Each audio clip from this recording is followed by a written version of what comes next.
90 miles from Florida? Something's happening.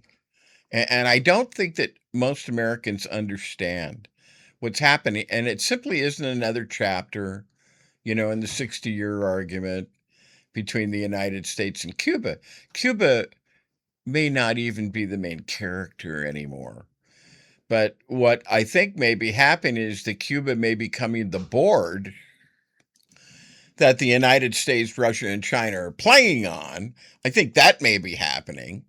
And if you look at what has happened over the last several months, the pieces, they do begin to fit together. For decades, Cuba survived economic pressure. Why? Because somebody else kept the lights on.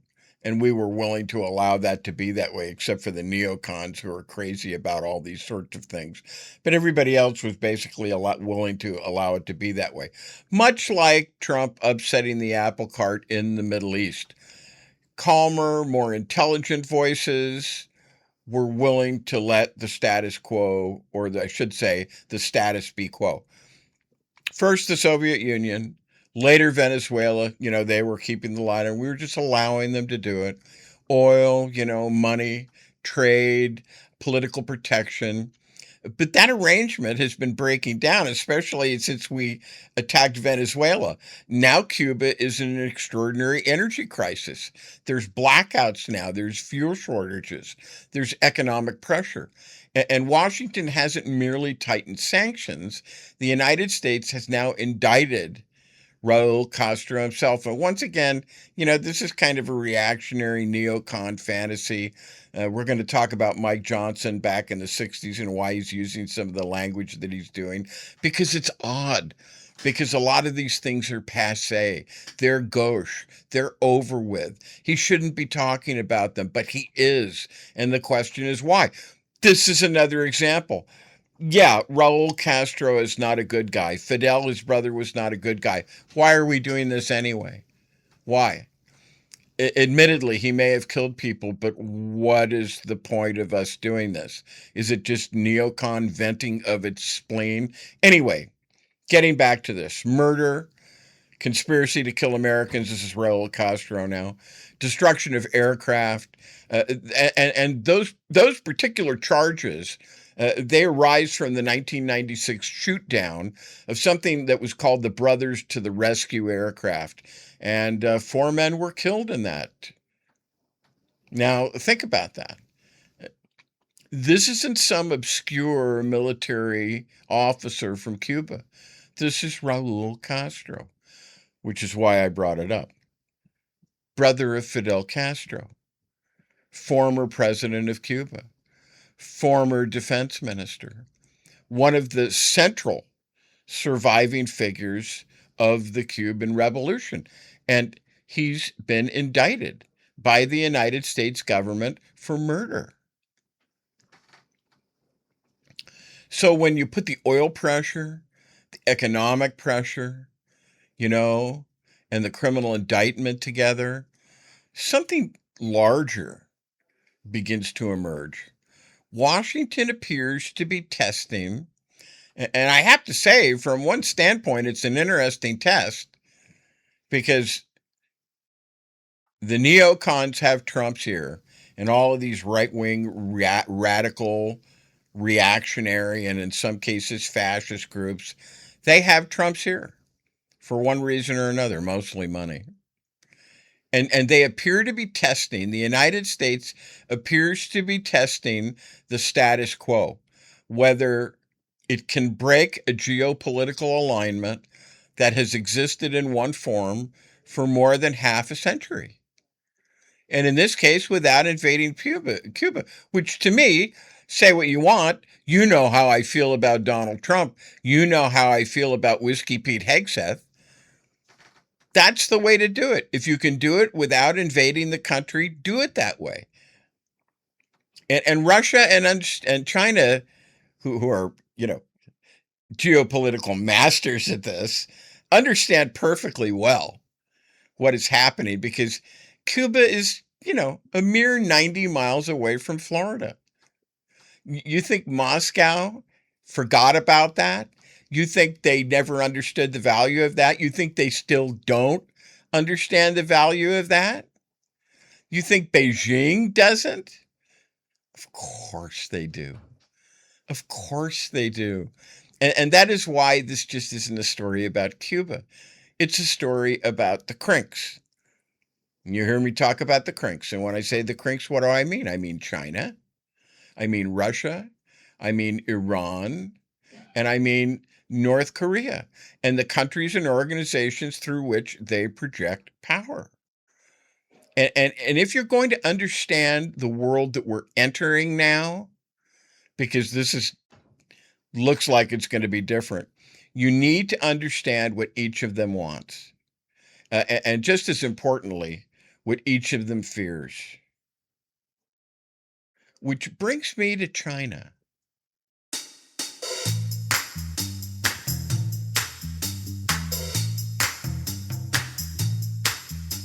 This is Politics by Jake. Most commentators merely report events. Jake decodes and reveals the hidden systems beneath the headlines. He exposes the enduring, sometimes generational patterns that govern history, politics, economics, and human behavior. Jake names the unnamed. He brings into focus the things that we're hiding, sometimes even in plain sight. And now, here's Jake.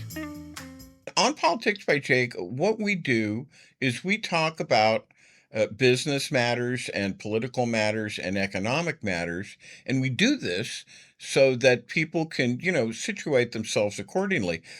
I do for people who like this kind of thing, I do perform one-on-one strategic strategy sessions for your own personal business or financial situation in order to help you out. And the link is in the description on the show in YouTube and Rumble on that.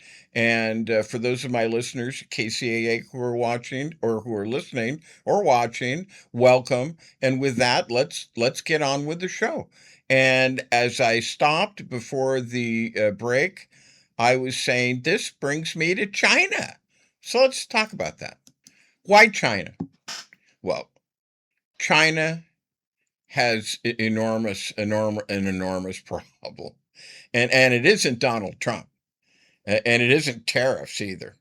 It isn't Taiwan. China's biggest strategic enemy, it may be something considerably harder for them to defeat. Geography. One of your favorite courses in school, right? Geography. So I suppose we could call this section China's Geographic Trap, but it kind of is. Pull up a map, and I don't mean a GDP chart, not a chart showing how many ships that China has. Pull up a map, okay? Look at China. Now, look south. Look at something called the Strait of Malacca. That is that narrow maritime passage between the Indian and Pacific worlds. And it's one of the most important arteries on Earth. An enormous quantity of China's imported oil passes through it. And Beijing doesn't control it. That's the problem. Because an economy can manufacture another ship. It can build another factory. It can print money. It can train another division. But it can't manufacture another Strait of Malacca. And once again, China has known this for years / decades. They call it the Malacca dilemma. Kind of has a nice ring to it. Malacca dilemma. Dilemma Malacca. And Beijing has literally spent billions of dollars trying to create alternatives, pipelines, ports, infrastructure through Myanmar, through Pakistan. Their project that is called the Belt and Road Project, which probably nobody has heard about. I've talked about it periodically on this show, but not much. But it's one of the things, and all the rest of it. And the question is why? Because China understands something brutally simple. A superpower dependent on a maritime choke point does not control strategic vulnerability built into its geography. And Malacca isn't China's only geographic problem. Look east, if you're still looking at the map. Look at Japan. Look at Taiwan. Look at the Philippines, the so-called first island chain. China has spent enormous resources building a blue water navy. But before that navy becomes a genuinely global instrument, it has to get out of its own neighborhood. It has to get out of its own backyard. And much of that backyard, much of that neighborhood, it consists of states aligned with, partnered with, or otherwise closely connected to the United States. So China has a geographic problem. And then it has a demographic problem. Its population is aging. Its labor force is under pressure. Reminds you of that song. Under pressure, pressure, pressure. Sorry. Then there's the property problem. Then domestic demand. Then advanced semiconductors. And here's where people make a mistake. They look at those facts and they conclude China is collapsing. And the answer to that is no, I'm not saying that. China is a formidable power. It's one of the most formidable powers on the face of the earth. The interesting proposition is almost the opposite. Powerful countries can become more dangerous. And this has sweeping application. We're talking about China now, but it has sweeping application as a general principle. Powerful countries become more dangerous when they believe time is working against them. Because now the question changes. It isn't merely what does China want? The question becomes, how long does Beijing believe it has to get what it is that it wants? And that question matters enormously when you're talking about Taiwan. Now, you heard me talk about the CRINKs. You hear me talk about this, use this term all the time, the CRINKs. I saw about it at the beginning of the show. China, Russia, Iran, North Korea. And I'm not saying they're identical. They're not. Different histories, different religions, different economic systems, different objectives. But they cooperate. When cooperation helps them weaken an international rules-based order, which they hate, by the way, which kind of gives the lie to their legitimacy and moral validity and ethical validity, but which they hate, they cooperate. When it helps them weaken an international order, an international rules-based order, which is dominated by the United States and its allies. And just this week, just happened a couple of days ago, in fact, North Korea gave us another, small demonstration. Russia's been doing it as well. But this time it's North Korea. They launched another ballistic missile towards the East Sea, which is the Sea of Japan. Immediately ahead, coincidentally, oh, could it have anything to do with that? No, must have been a coincidence. Immediately ahead of the annual United States-South Korea military exercises. And Pyongyang's explanation is predictable. The exercises are provocative. They're preparations for invasion. Therefore, North Korea must demonstrate that it can retaliate. Fine. Understand their argument, but then do what I keep telling you to do. Do the one, but don't leave the other undone. Recognizing an American or South Korean action that North Korea considers provocative, it doesn't require pretending that North Korea itself isn't provocative. Both propositions can be true. One of my favorite sayings is light can be two things. It can be a particle and a wave. And quantum physics don't say, oh, yeah, only until you observe it, and then it changes. You were wrong, Jake. All right, different show. Different topic. Okay. Light can be a particle or a wave. Both propositions can be true. A and B can both be true. And the same intellectual discipline has to be applied to Iran because there is a temptation, especially when civilians are killed, to reduce the entire Middle East to one moral photograph. You see a dead child. You see a destroyed school. You know what I'm talking about. You see something terrible, and it is terrible. And yes, it is a war crime, Whiskey Pete. But then somebody leaps from this terrible thing happened to therefore the other side possesses superior moral authority. Because that's what they'll say, you know. That's what a lot of the postmodernist claptrap and effluvia that the young people are talking about is saying. That's what it is. It's postmodernism. We talk about it on the show. I say no. That doesn't follow.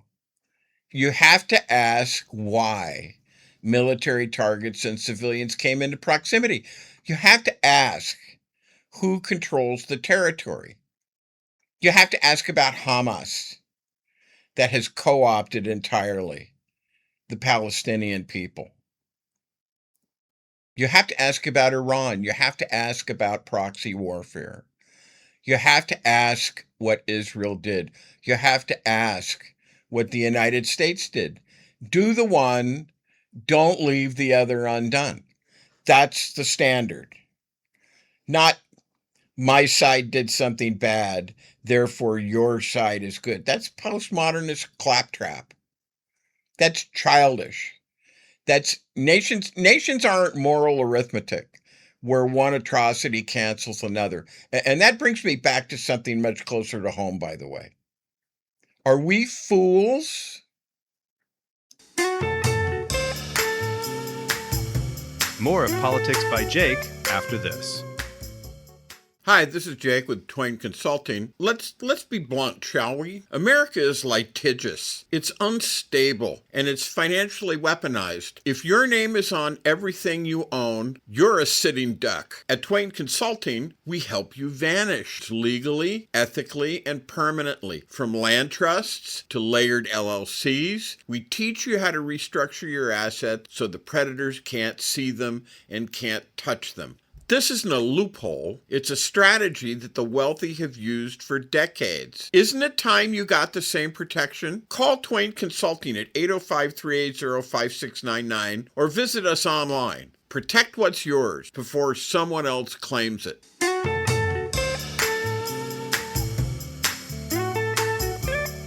And now, Politics by Jake continues. All right, and this is Politics by Jake, and welcome back.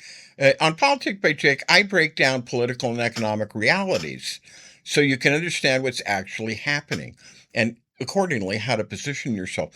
If you want that applied directly to your situation, I do offer private one-on-one strategy sessions. The link is in the description. And finally, you can also find Politics by Jake on YouTube, Spotify, iHeartRadio, Podbean, and most of the major podcast platforms.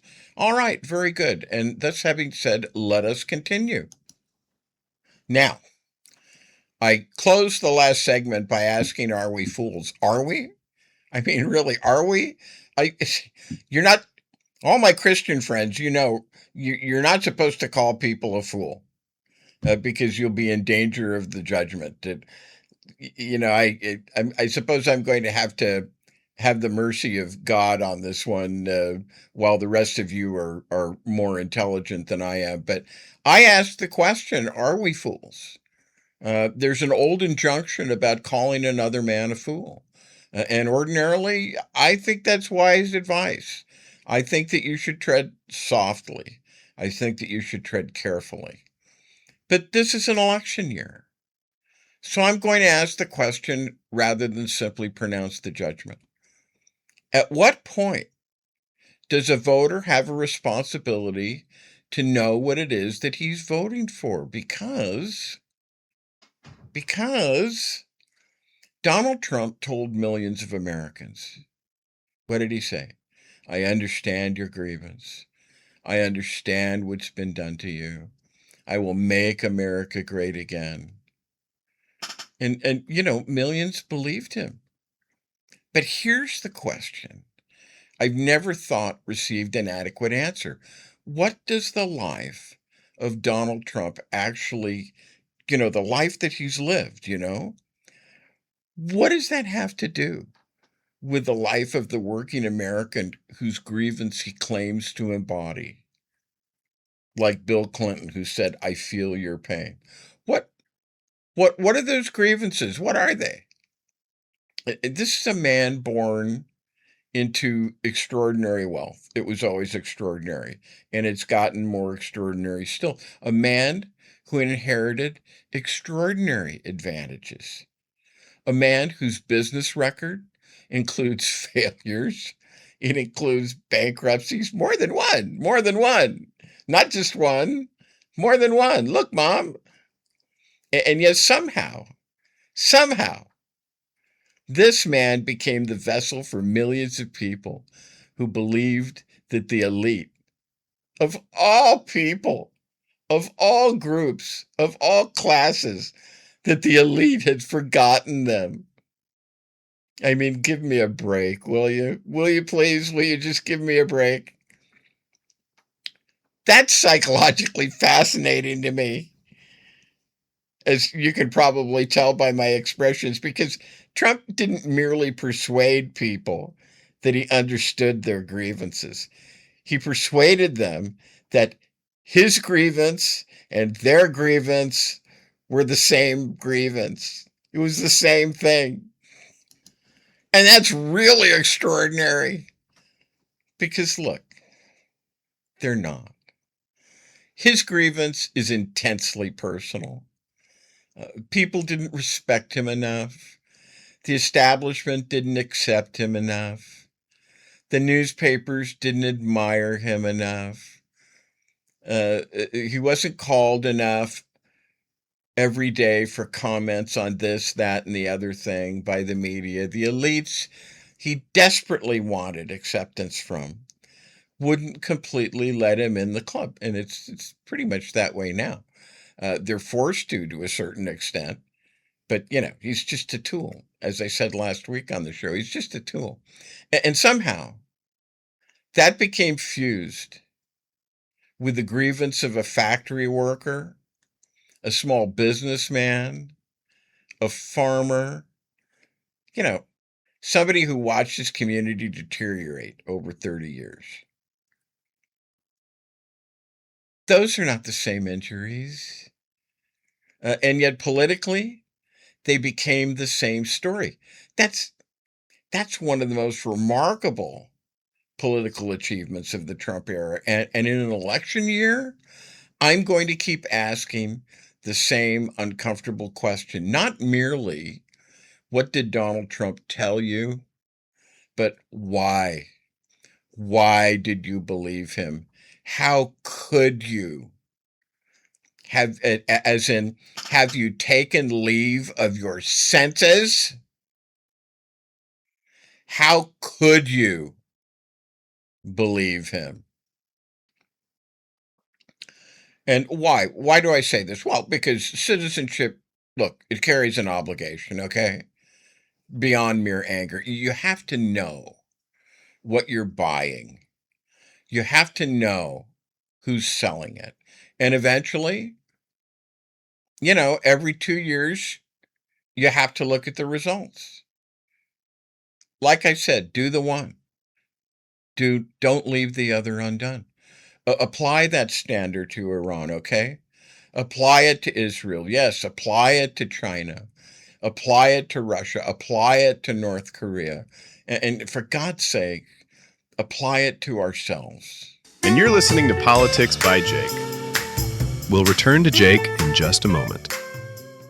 Hi, this is Jake with Twain Consulting. Imagine, if you will, having the power to disappear from the prying eyes of creditors, identity thieves, nosy strangers, all while protecting what you've worked so hard to build. That's what virtual invisibility offers. It's not magic. It's smart legal and business strategy to shield your assets and privacy so you can live free, confident, and in control. Most people think that asset protection is only for the ultra-wealthy, but it's for anyone who wants peace of mind and financial security, including you.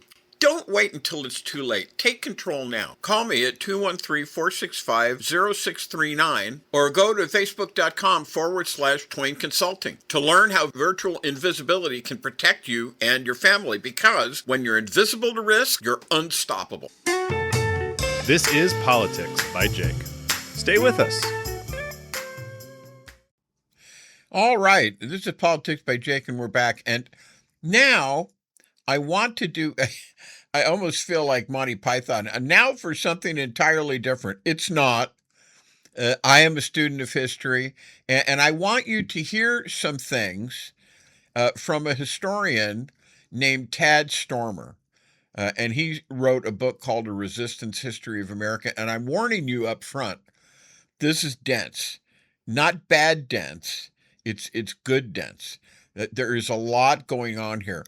And I'm going to stop it along the way because I don't want you listening to this like, you're sitting at some graduate seminar like what I used to do, wondering whether you missed the reading assignment. You didn't. You didn't. This is Politics by Jake. This is Jake doing what he always does.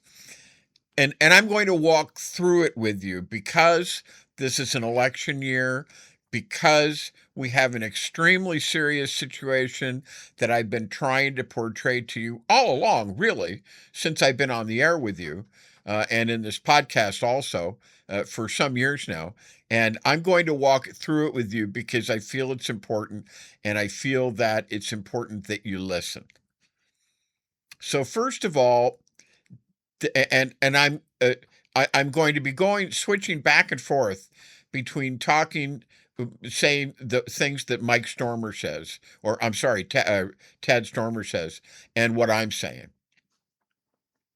So Stormer says, Mike Johnson has a new favorite phrase, quote, barbarians, the barbarians are inside the gate. Now, if you were in the same classics class in the 10th grade that I was in, and I was in classics class in the 10th grade, that was me talking here, but I'm switching back to Tad now.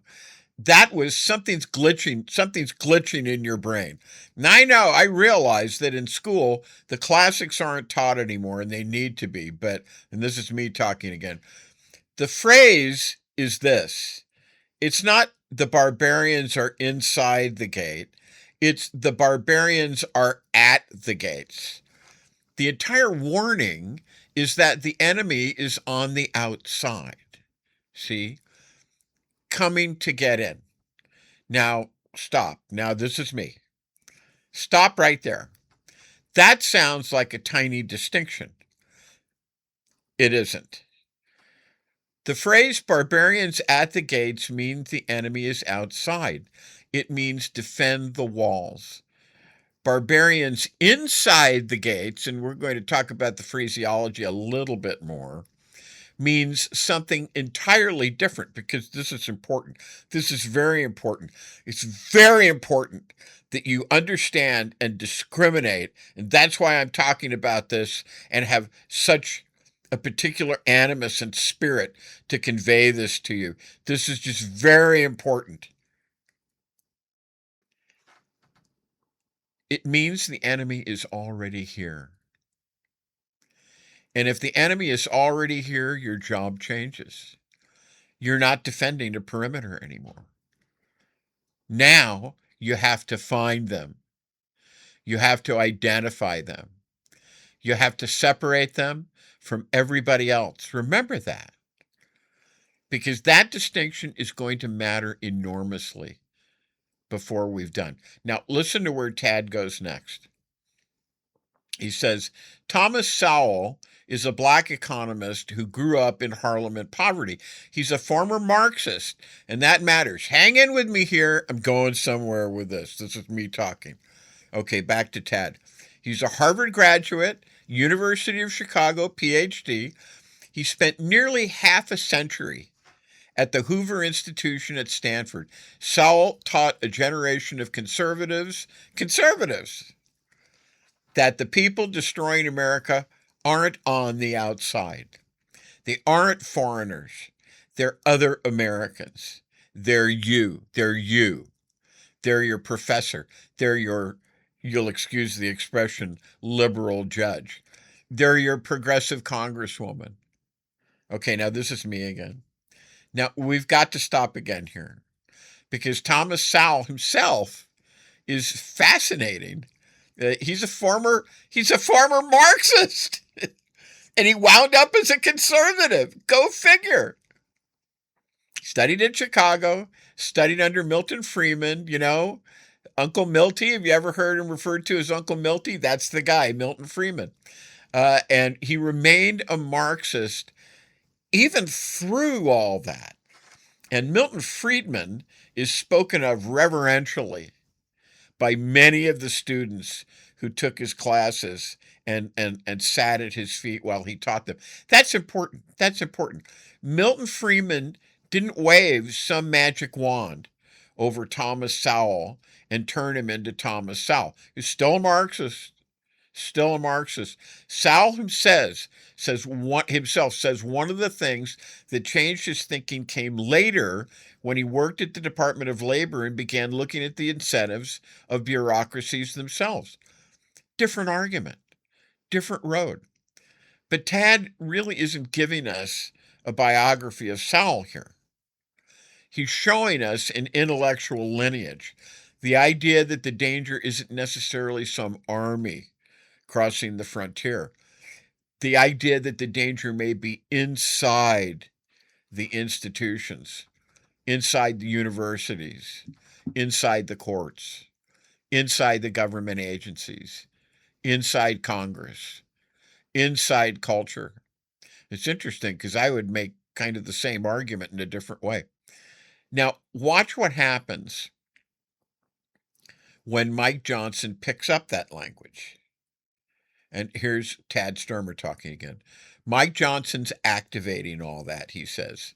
The barbarians are in the gates or inside the gates. That's what he means. And here's the work it's doing with Johnson's target audience. They don't need to be warned that an invasion is coming. They firmly believe it has already happened. And okay, never mind. The universities went first, then the courts, then the movies, then the schools, then the corporations, one institution after another, taken over by people who hold them in contempt. Tell that audience that the barbarians are at the gates, and they don't think that's true. Tell them that the barbarians are inside the gates, and you all of a sudden are confirming the story they've been telling themselves already for years. All right, and this is me again. And this is where I want to ask a very basic question. Why are we talking about communists in 2026 and in an election year? Seriously. Why? The Soviet Union disappeared 35 years ago. China itself, and this in itself is a segment, but we're not going to do that. China itself hasn't operated according to anything resembling old Maoist economics for generation. Deng Xiaoping, one of his lieutenants, said it is glorious to get rich. That's all old hat. That's passé. That's gauche. That's yesterday's bananas. The Iron Rice Bowl, that whole Mao-era social contract, we're talking about another world. So why is the Speaker of the House reaching out for language out of the 1950s and 60s. Why is Mike Johnson talking like we're still looking for reds under the bed? And listen, this guy didn't even live in that era. Mike Johnson was born in 1972. He didn't inherit this from experience. He inherited it intellectually. He sat at the feet of people who did come out of that world, and he absorbed it. He bought it. He believed it. And he believes it, but there's still a problem. Does this even play anymore? Have they tested this? You know the old saying, does communist actually move a voter in Peoria in 2026? That's Peoria. Peoria is in Iowa, Middle America. The old saying, does it play in Peoria? Will it play in Peoria? Because to my ear, the rhetoric sounds false. It sounds, like I said, passé. It's out of step, even with people inclined to listen to the argument. And yet Mike Johnson keeps using it. So maybe the important question isn't whether the word works as persuasion. Maybe the word is doing another job. Maybe he needs something stronger than I disagree with these people. Maybe liberal, quote unquote, doesn't get him where he needs to go. Maybe progressive, quote unquote, doesn't get him where he needs to be. Maybe even the word socialist, quote unquote, may not get him there. But communist? Communist accomplishes something different. It doesn't merely identify a political opponent, it identifies an enemy. Now, listen, here's Tad again. The word itself is doing work too. Barbarian, quote unquote, isn't a political category. It's a civilizational one, he says. The Greeks used it to mark people who didn't speak Greek. The Romans turned that into a dividing line between those inside civilization and those beyond it. Those deserving of protections and those not. And now it's me again. And I say, there, you see? There it is. Not disagreement, not opposition, but a category of people outside legitimate civilization. The Romans had phrases for it: intra civitatem, extra civitatem, within the civic order, outside the civic order, or if you want the harder civilization contrast, Romanus aut barbarus, Roman or barbarian. And this is very important. So I'm going to expound a little more here. I was always taught in all the Latin that I took, all of the 6 years of it, that barbari, means foreigners. And, well, yes, but not like, oh, look, there's some Canadians over there. That's not it. The word is loaded. Barbarus is the person outside of the civilized order. Foreign, yes. Yes, that goes without saying. But also uncultivated, crude, savage, someone who does not possess the manners, the language, the institutions, the humanitas, if you will, that define civilized people. And if somebody is outside of civilization itself, what obligations does civilization actually owe him or her? And once you put somebody outside legitimate civilization, what can you do to them? What happens to the protections you ordinarily extend to them? Now, listen to where Tad takes it. Here he goes again. He says, the danger of democracy, the insurgent left, progressives, DSA members, competing in open elections under a party's own rules chosen by voters, and every additional win makes things worse. The deeper the infiltration goes, Sowell built an argument in which democracy itself convicts you. And Johnson's just running with that. Now it's me again. Now stop again. Me again. because this is where I would qualify Tad. This is where I'd push him. Because saying Sowell built an argument in which democracy itself convicts you, that's a big statement. And I'm not just going to wave it through. But the question underneath it is real. What happens when democratic outcomes begin touching economic or institutional order somebody believes democracy ought not to permit or disturb? And suddenly, when you ask that, all of a sudden, we're in a much bigger argument. Because that's not uniquely American. Gosh, I could go other places with this. I wish I could, but I need to stick with this. No, it's not American. When you're doing that, hell, you're talking about China. The old authoritarian bargain, the almost proverbial iron rice bowl. And the iron rice bowl is, we'll give you stability, we'll give you economic order, we'll give you material security, we'll give you a bowl of rice. Just stay the hell out of politics.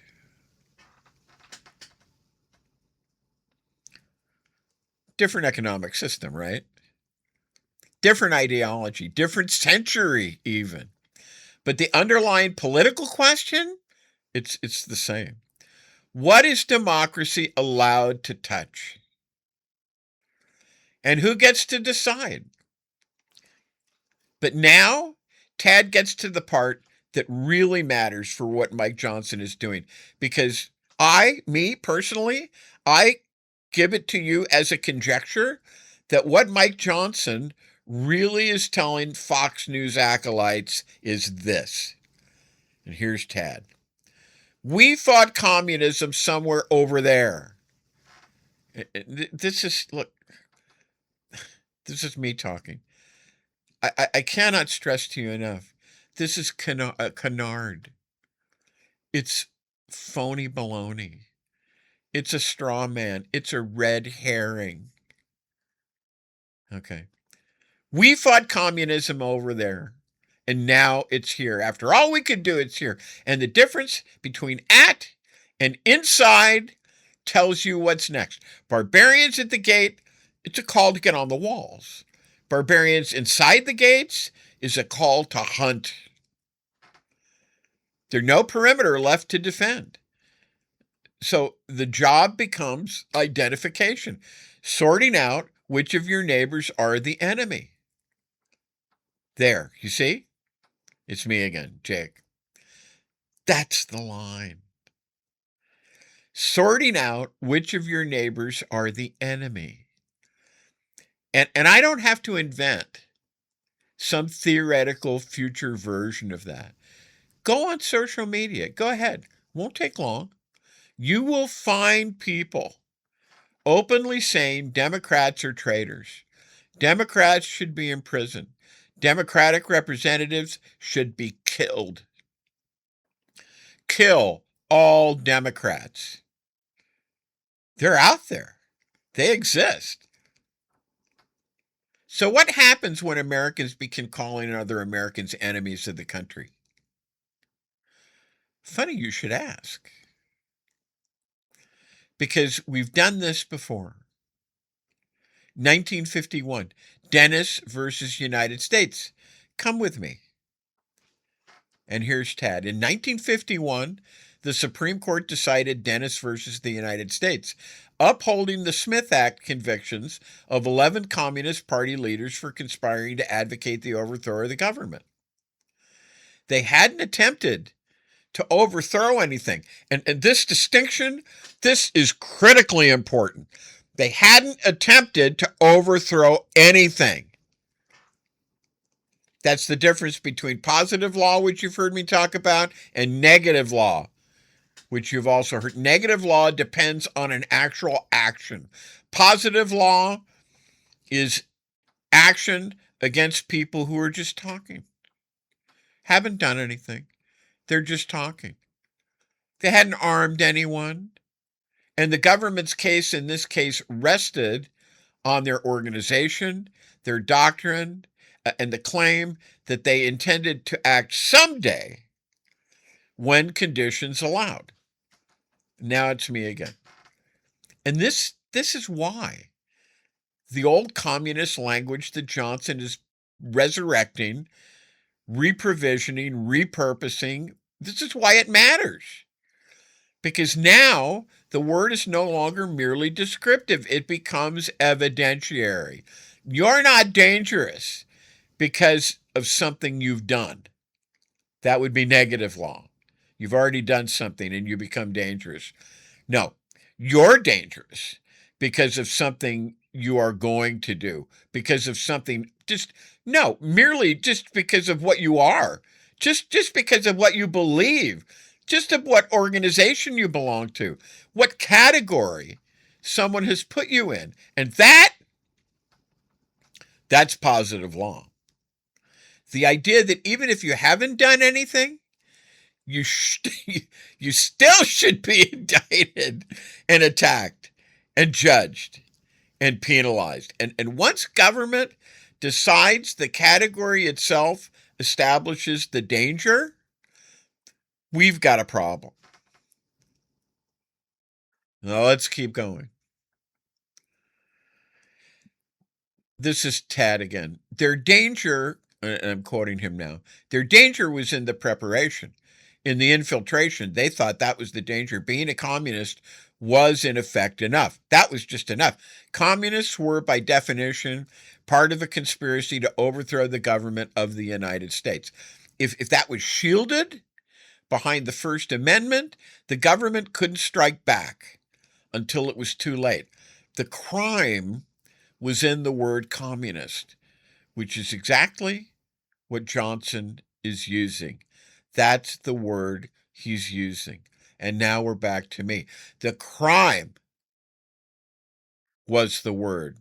Do you hear that? Now, let's go back to Mike Johnson. Socialist, communist, enemy, enemy within. These are the things you're saying. Barbarians inside the gates. Do you see the chain now? Because that's what Tad and I, by derogation, are trying to get you to see. And now we're finally back to something I've been talking about for months. Project 2025, Kevin Roberts, the Heritage Foundation, the Federalist Society. I have told you repeatedly that this work is proceeding, what's the word that I always use? Apace. Apace. That is the word that I've used. And what does apace mean? It means quickly. It means steadfastly. It means with momentum. It means with vigor.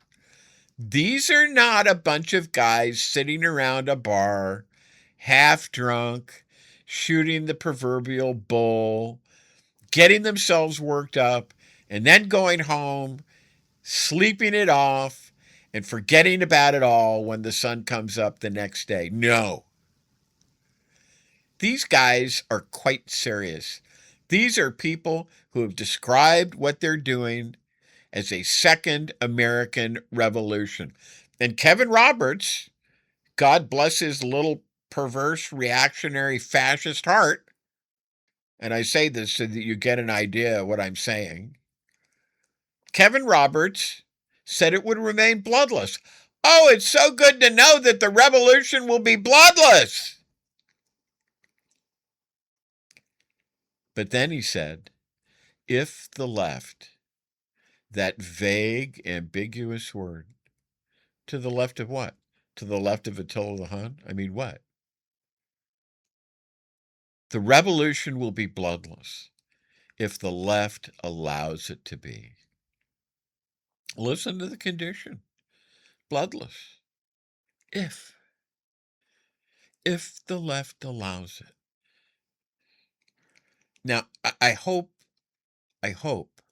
you don't need me to embellish that sentence, because that sentence does enough work all by itself. And meanwhile, government power is already being exercised in ways that have seemed extraordinary not very long ago. detention, force under color of law, people confined by government authority. I've described it as concentration camps. My staff doesn't want me to say that, but they are concentration camps.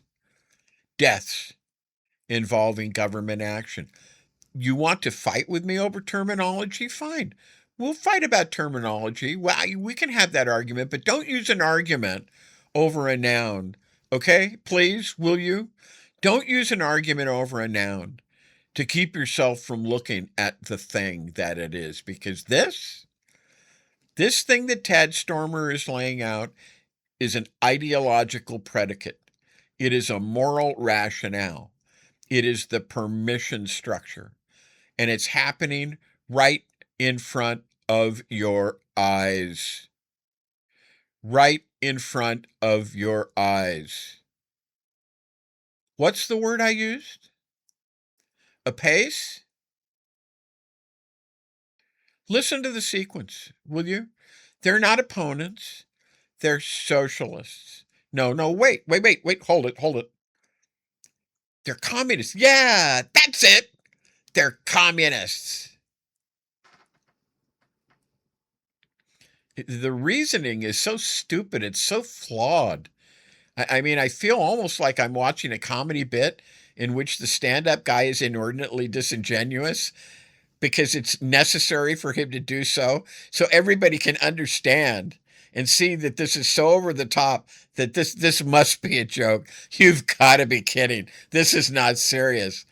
And so, oh, I get it now. This is a joke. So continuing with the progression here, okay? Communists aren't merely wrong. They're hostile to America.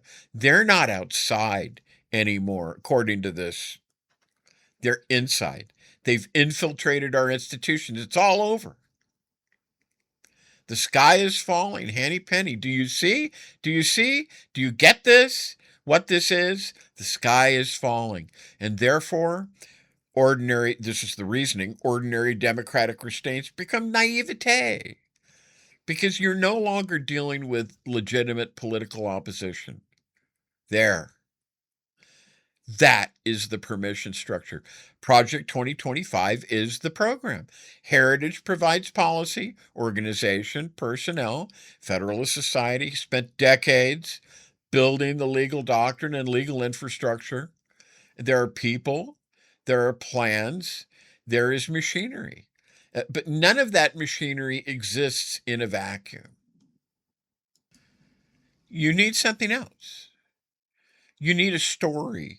You need a story explaining to people why extraordinary measures are justified, why normal restraints that everybody is used to shouldn't apply, why normal opposition isn't normal anymore, why the other side isn't merely wrong, why the other side is dangerous, why the other side is illegitimate, while the other side is an enemy within, a veritable enemy within.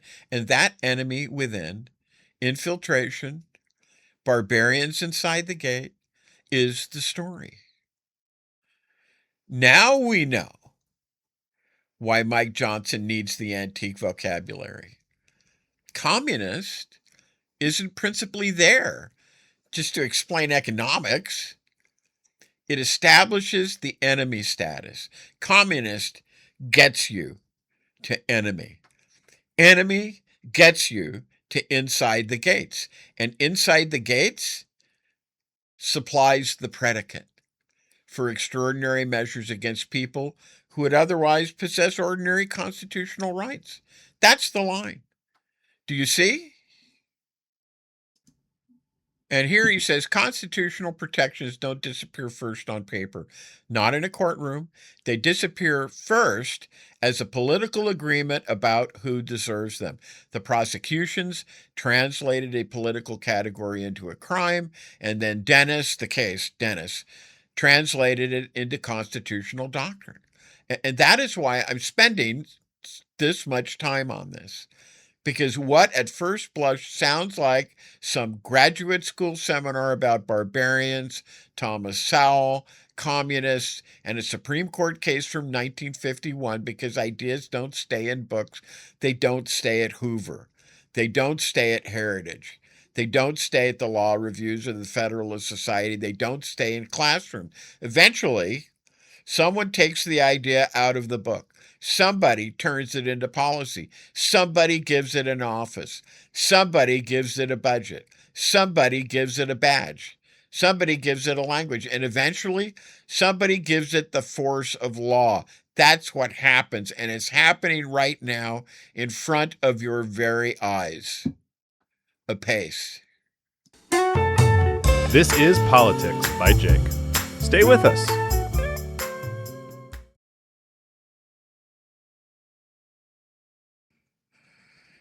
All right. And there's one more place I want to take this before we're done, okay? Because up to now, this can still sound theoretical. It's interesting. Maybe it's disturbing. But it's theoretical. Thomas Sowell, Dennis versus United States, the Smith Act, Project 2025, Heritage, the Federalist Society, Mike Johnson talking about barbarians, fine.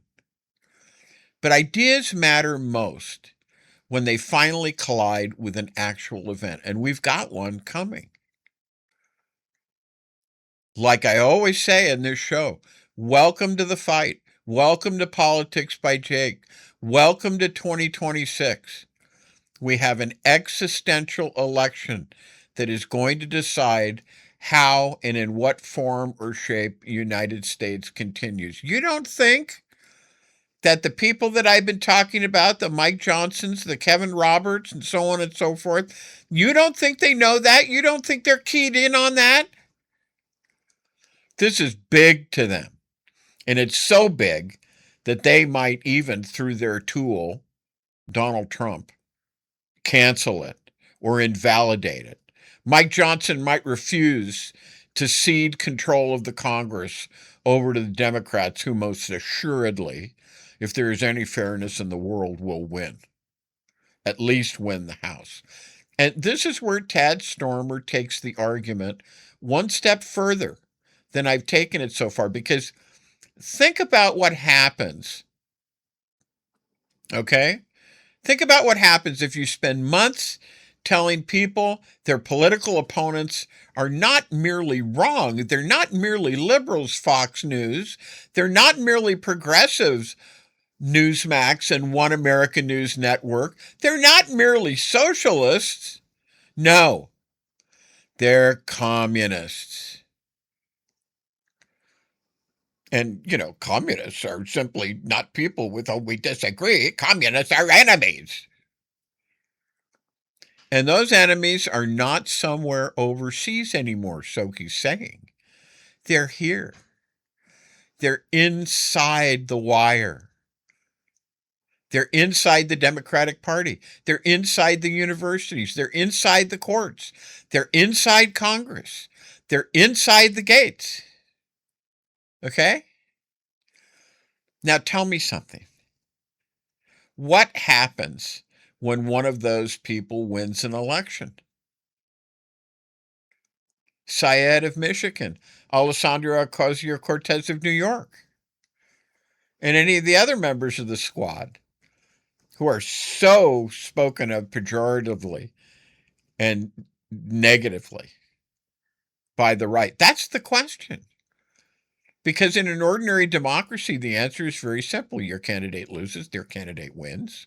You swear, you complain, you say the votes have lost their mind, the voters have lost their minds, and then you go home. Because there's another election coming in 2 years, and there are probably some special elections in between. That is democracy. And I want you to understand something fundamental about democracy that people don't talk about nearly enough. Democracy does not principally require, okay, that you know how to win. Everybody knows how to win. Winning is easy.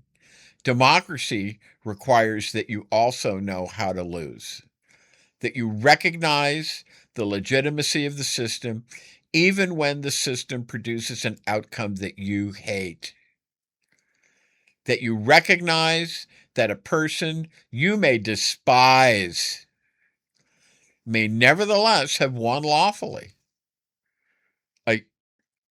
I emphasize here recently the word may. But to continue, that somebody whose political philosophy you regard as idiotic or dangerous or economically destructive may nevertheless possess exactly the same constitutional legitimacy that your candidate would have possessed had your candidate won. And that's the hard part for people. That's the hard part. That's the bargain. But now, change one thing. Tell yourself that the person who won is not really an opponent. He's the enemy. Tell yourself he isn't participating in American democracy. He's infiltrating it.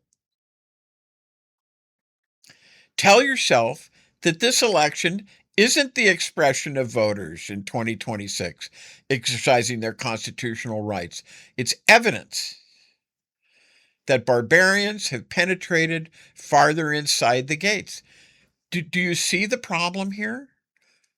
Because now accepting the election starts to look very different, doesn't it?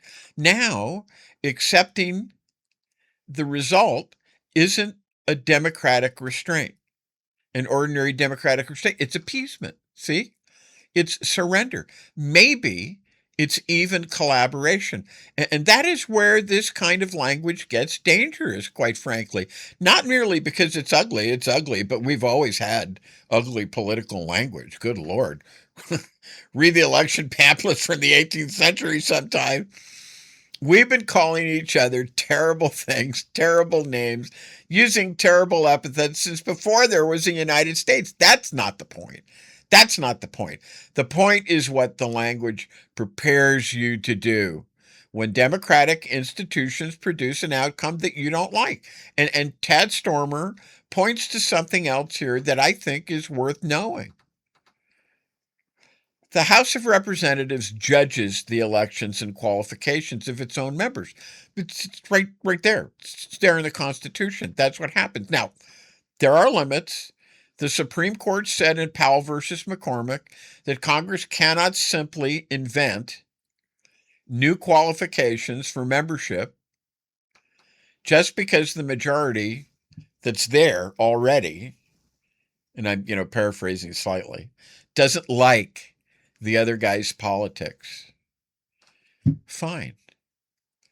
But American history also contains examples of elected socialists being treated not merely as political opponents, but people whose constitutional politics constituted an assistance to an enemy. And that is where the old language becomes relevant again. Because if you can change the category, if you can turn liberal to progressive, to socialist, to communist, to enemy, to infiltrator, then you've changed the question. So the question is no longer, did this person win the election?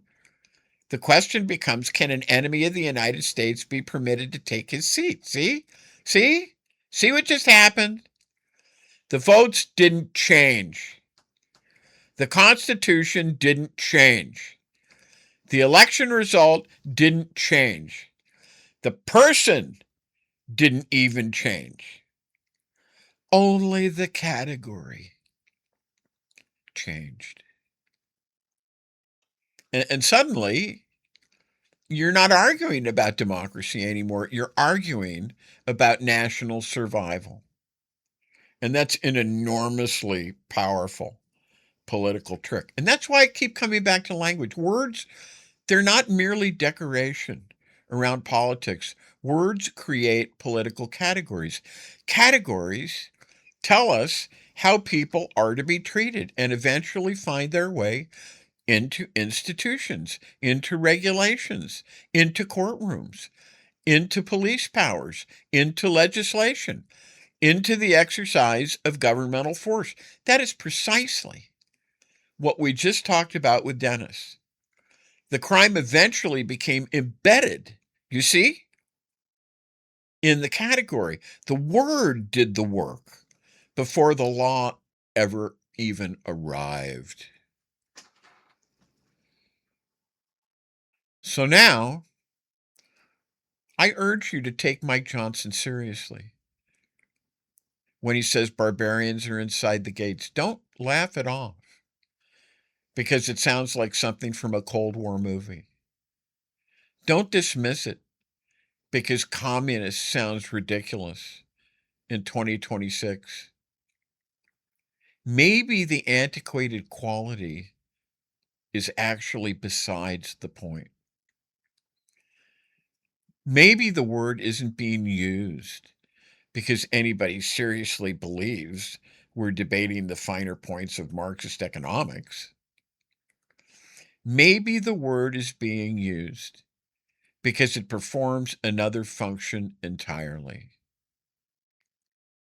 Maybe it moves somebody outside the circle, outside the normal politics, outside legitimate disagreement, outside the civic order. And once somebody has been moved outside, once he's no longer really one of us, then things that would ordinarily seem outrageous, they begin to sound reasonable, necessary even. And that's where I want to leave this. Go all the way back to the beginning. One preposition, that's where we started. At. Inside. The barbarians are at the gates. You defend the gates. The barbarians are inside the gates. In the Vietnam era, the phrase was dinks in the wire. When there are dinks in the wire, when the barbarians are inside the gates, now you have a very different problem. Now you have to determine who they are, which institution they've entered, which neighbor is one of them, which professor, which judge, which congressman, which voter, and ultimately, which election represents democracy and which one represents infiltration. That is the progression I want you to see, because democracy can survive people hating one another's ideas. It has for a very long time. What democracy has a much harder time surviving is a political culture in which millions of people no longer believe that their opponents possess legitimate standing to participate in it. Once you've persuaded yourself that the other side isn't merely wrong, but is actually alien or hostile, is an enemy operating from within, then every constitutional protection begins acquiring an asterisk. Free speech for them? Due process for them? The right to hold office for them? The peaceful transfer of power for them? And notice, nothing had to be repealed first. No amendment had to be removed from the Constitution. No judge had to bang a gavel. No police officer had to kick down a door. The essential work happened earlier. The essential work was convincing enough people that some of their fellow citizens no longer deserve the ordinary protections of citizenship. That is the danger. So when you hear Mike Johnson talk about barbarians inside the gate, don't spend all your time asking whether the metaphor is historically accurate. Ask the more important question. Who does he want you to believe is standing outside the protection of the walls? And then ask the question that follows from it, will you please? What is he preparing you to accept being done to them? Because ideas don't stay in books. Somebody gives the idea a slogan. Somebody gives the slogan an enemy. Somebody gives the enemy a legal category. And eventually, somebody gives the category the force of law. And if you want to know whether the process is moving slowly, whether this is some speculative thing for 20 years from now, whether there's plenty of time to talk about it and think later. I have only one word for you, the same word I've been using: apace. And this is Politics by Jake. And you're listening to Politics by Jake.